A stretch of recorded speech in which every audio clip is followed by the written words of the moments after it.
Hello students, मैं विकास और मैं आप सभी का नॉलेज बीम यूट्यूब चैनल के एक नए वीडियो में पुनः स्वागत करता हूं। स्टूडेंट्स, आज का वीडियो काफ़ी इंपॉर्टेंट है क्योंकि आज की इस वीडियो में मैं आपको स्पष्ट करने वाला हूं कि 1 अप्रैल 2022 से जो नई शिक्षा नीति जारी किया गया वह क्या है। जैसा कि इस नई शिक्षा नीति को हम दो भागों में डिवाइड कर सकते हैं, एक आपका क्लास 12 तक के लिए और दूसरा क्लास 12 के बाद अर्थात ग्रेजुएशन के लिए। यदि आप क्लास 12 के विद्यार्थी हैं, इस वर्ष आपने क्लास 12 का एग्जाम दिया है, तो आप इस वीडियो को पूरा वॉच कीजिएगा क्योंकि ग्रेजुएशन के लिए क्या नई शिक्षा नीति आई है वह मैं आपको स्पष्ट करने वाला हूं। और यदि आप क्लास 12 या क्लास 12 के नीचे के विद्यार्थी हैं तो भी आप पूरा वीडियो वॉच कीजिएगा क्योंकि क्लास 12 तक के लिए क्या नई शिक्षा नीति आई है यह भी मैं आपको इस वीडियो में स्पष्ट करने वाला हूं। तो चलिए बगैर समय वेस्ट किए मैं व्हाइट बोर्ड पर जो है अच्छे से आपको स्पष्ट करता हूं कि क्लास 12 तक के विद्यार्थियों के लिए 1 अप्रैल 2022 से क्या नई शिक्षा नीति जारी किया गया है और उसके बाद हम लोग देखेंगे कि ग्रेजुएशन के लिए क्या नई शिक्षा नीति जो है वह लागू किया गया है। तो चलिए देखते हैं। तो स्टूडेंट, जैसा कि देख सकते हैं यहाँ पर मैंने लिखा है 1 अप्रैल 2022 से लागू हुई नई शिक्षा नीति। तो 1 अप्रैल 2022 से जो लागू हुई नई शिक्षा नीति है वह हमारा 5+3+3+4 पर जो है आधारित है। आखिर में अब 5+3+3+4 है क्या? तो यहाँ पर देखिए मैंने लिखा है 5। तो 5 का यहाँ पर जो मतलब है फाउंडेशन स्टेज। और इसमें जो है कौन कौन सी कक्षा शामिल रहेगी? तो नर्सरी क्लास शामिल रहेगा, LKG क्लास शामिल रहेगा, UKG क्लास शामिल रहेगा, क्लास 1 शामिल रहेगा, क्लास 2 शामिल रहेगा। अगर आप गिनेंगे तो देखिए आपको 5 वर्ष देखने को मिल जा रहा है, इस वजह से आप 5 जो है आपका रखा गया है। ठीक है, तो 5 वर्षों की जो स्टार्टिंग की पढ़ाई होगी उसका नाम है फाउंडेशन स्टेज। इसमें या नर्सरी में 4 वर्ष के बच्चे रहेंगे, LKG में आपके 5 वर्ष के बच्चे रहेंगे, UKG में आपके 6 वर्ष के बच्चे रहेंगे, क्लास 1 में आपके 7 वर्ष के बच्चे रहेंगे और क्लास 2 में जो है 8 वर्ष के बच्चे रहेंगे। इसके बाद आपका ये जो 3 का मतलब है तो यह आपका प्रीपरेटरी जो है स्टेज रहेगा। तो प्रीपरेटरी जो स्टेज है इसमें देख सकते हैं आपका क्लास 3 रहेगा, क्लास 4 रहेगा, क्लास 5 यानी कुल 3 वर्ष। तो इसलिए यहाँ पर आपका 3 है। ठीक है, तो आपका जो फाउंडेशन स्टेज के बाद आपका 3 वर्ष का जो है प्रीपरेटरी स्टेज रहेगा।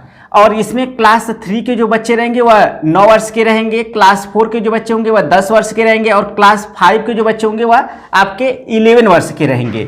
इसका फिर आपका 3 आ रहा है, तो यह आपका जो अगला 3 है वह आपका मिडल स्टेज होगा। ठीक है, यानी प्रीपरेटरी स्टेज के बाद आपका 3 वर्ष का जो है मिडल स्टेज आएगा। इसमें आपका क्लास 6 रहेगा जिसमें कि 12 वर्ष के बच्चे रहेंगे। इसके बाद क्लास 7 रहेगा जिसमें कि आपके 13 वर्ष के बच्चे रहेंगे और फिर क्लास 8 रहेगा जिसमें कि 14 वर्ष के बच्चे रहेंगे। तो देख सकते हैं 1 2 3 यानी कुल 3 साल हैं। और आपका प्रीपरेटरी स्टेज के बाद या मिडल स्टेज जो है 3 वर्ष का रहेगा। ठीक है, इसके बाद आपका आता है देखिए यहाँ पर 4। तो आपका जो चौथा है वह है सेकेंडरी स्टेज, यानी आपको मिडल स्टेज के बाद सेकेंडरी स्टेज दिखाई देगा जिसमें कि आपका कुल 4 साल रहेगा। देख सकते हैं कक्षा 9, क्लास 10, क्लास 11, क्लास 12 कुल 4 साल है। तो क्लास 9 में 15 वर्ष तक के बच्चे रहेंगे और क्लास 10 में जो है आपके 16 वर्ष तक के बच्चे रहेंगे और क्लास 11th में आपके 17 वर्ष के बच्चे रहेंगे और क्लास 12 में आपके 18 वर्ष के बच्चे स्टडी करेंगे। और इसके बाद देखिए नोट पर यहाँ पर मैंने लिखा हुआ है कि 10वीं का जो है यानी 10वीं कक्षा का बोर्ड समाप्त कर दिया गया है। अर्थात अब आप 10वीं में आपका परीक्षा देना अनिवार्य नहीं है क्योंकि 10वीं आपका बोर्ड परीक्षा अब जो है नहीं होगा। यह थोड़ा सा मुझे अच्छा नहीं लगा, डिसअपॉइंटिंग है क्योंकि बोर्ड परीक्षा होना चाहिए क्लास 10 का और क्लास 12 का। लेकिन फिलहाल क्लास 10 का जो है वह बोर्ड एग्जाम हटा दिया गया है यह नई शिक्षा नीति के अंतर्गत। ठीक है, इसके बाद यहाँ पर देख सकते हैं कक्षा 9 से 12 तक 1 वर्ष में 2 परीक्षाएं होंगी सेमेस्टर में।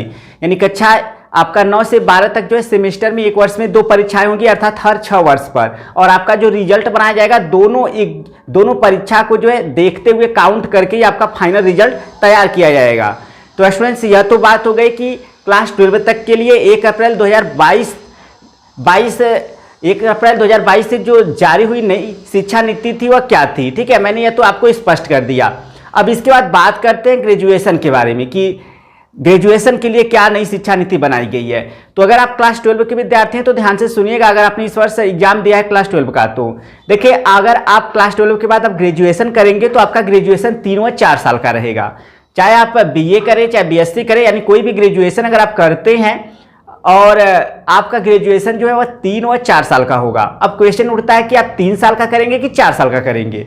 देखिए अगर आप ग्रेजुएशन ही केवल करना चाहते हैं, ग्रेजुएशन के आगे पढ़ाई नहीं करना चाहते, अर्थात आप पोस्ट ग्रेजुएट नहीं करना चाहते, नहीं आप केवल बीए या बीएससी करके ही छोड़ना चाहते हैं तब आपको 3 ही साल का ग्रेजुएशन करना है। लेकिन आप हायर एजुकेशन करना चाहते हैं तब आपको 4 साल का ग्रेजुएशन करना होगा। देखिए, अगर आपको ग्रेजुएशन करके छोड़ देना है तो आप 3 साल का करिए, लेकिन अगर आपको हायर एजुकेशन करना है, हायर एजुकेशन का मतलब होता है आपका ग्रेजुएशन के बाद का जो है आपका पोस्ट ग्रेजुएट, जैसे आपका एमएससी हो गया, एमए हो गया, तो यह सब हायर एजुकेशन में आते हैं। पीएचडी हो गया। अगर आपको ग्रेजुएशन के बाद हायर एजुकेशन करना है तो आपको ग्रेजुएशन 4 वर्षों का करना होगा। ठीक है, यह चीज़ याद रखिएगा। और अगर आप ग्रेजुएशन कर रहे हैं और 1 साल करने के बाद छोड़ रहे हैं तो आपको सर्टिफिकेट दिया जाएगा, और अगर आप 2 साल करके छोड़ रहे हैं तो आपको डिप्लोमा दिया जाएगा, और अगर आप 3 साल कंप्लीट करते हैं तो आपको बैचलर डिग्री दे दी जाती है, ग्रेजुएशन की डिग्री दे दी जाती है। और अगर आप हायर एजुकेशन करना चाहते हैं, आगे पढ़ाई करना चाहते हैं, एमए करना चाहते हैं, एमएससी करना चाहते हैं या फिर पीएचडी आगे करना चाहते हैं, तो इसके लिए आपको 4था वर्ष भी ग्रेजुएशन कंप्लीट करना होगा। और 4था वर्ष का अगर जैसे आप 4 वर्ष का ग्रेजुएशन कंप्लीट करेंगे तो आप जो है हायर एजुकेशन के लिए जो है वह अवेलेबल हो जाएंगे, और आसानी से आपको जो है 4थे वर्ष में जो है आपको बैचलर डिग्री के साथ रिसर्च वाली डिग्री भी देखने को मिल जाएगी। ठीक है, तो अगर आपको हायर एजुकेशन करना है तो इसका मतलब है ग्रेजुएशन आपको 4 साल का करना है। लेकिन अगर आप ग्रेजुएशन केवल करके छोड़ना चाहते हैं तो आपको 3 साल का करना है। अब देखिए, इसके बाद एक ठो आपका देखने को मिलेगा कि एमफिल भी हटा दिया गया है। देखिए, पोस्ट ग्रेजुएट के बाद यानी एमए या एमएससी के बाद अगर आप एमफिल जो है, बहुत सारे विद्यार्थी एमफिल किया करते थे जिसका फुल फॉर्म होता है मास्टर ऑफ फिलोसॉफी, लेकिन वह 2 वर्ष का कोर्स होता था और उसे भी अब हटा दिया गया, यानी एमफिल अब नहीं है। आप एमए या एमएससी के बाद डायरेक्ट जो है आप पीएचडी कर सकते हैं, अर्थात डॉक्टर ऑफ फिलोसॉफी। ठीक है, तो पीएचडी कर सकते हैं। पीएचडी आप जैसा कि जानते हैं 3 से 6 वर्ष का आपका होता है। तो यह आप ध्यान रखिएगा कि आप जब इंटर के बाद ग्रेजुएशन करने जाएं तो आपको 3 साल का करना है कि 4 साल का, या अपने से डिसाइड कर लीजिएगा, क्योंकि 3 साल का करेंगे तो आप हायर एजुकेशन नहीं कर पाएंगे, लेकिन अगर आप 4 साल का करेंगे तो आपका हायर एजुकेशन आप करने के लिए जो है आपके पास एबिलिटी यानी आपके पास जो है वह योग्यता हो जाएगी। ठीक है, और एमए आपके लिए 1 ही वर्ष का रहेगा। जब हायर एजुकेशन यानी जब आप 4 वर्ष का करेंगे ग्रेजुएशन, 4 साल का ग्रेजुएशन करेंगे तो आपका एमए 1 वर्ष का हो जाएगा। यह चीज़ आप ध्यान रखिएगा, और आप हायर एजुकेशन के लिए जो है अपने आप में जो है योग्यता भी रख लेंगे। तो यह ध्यान देकर ही आप जो है डिसाइड कीजिएगा कि आपको 3 वर्ष का ग्रेजुएशन करना है कि 4 वर्ष का। तो आई होप आपके सारे जो प्रॉब्लम है वह सॉल्व हो गए होंगे। और जैसा कि अगर आपको वीडियो अच्छा लगा हो तो वीडियो को लाइक करें, और चैनल पर पहली बार तो चैनल को जरूर सब्सक्राइब कर लें। और किसी तरह का कोई प्रॉब्लम है तो आप हमारे टेलीग्राम चैनल को ज्वाइन करके वहाँ पूछ सकते हैं। तो इस वीडियो में फिलहाल इतना ही, मिलते हैं नेक्स्ट वीडियो में। तब तक thank you so much for watching this video.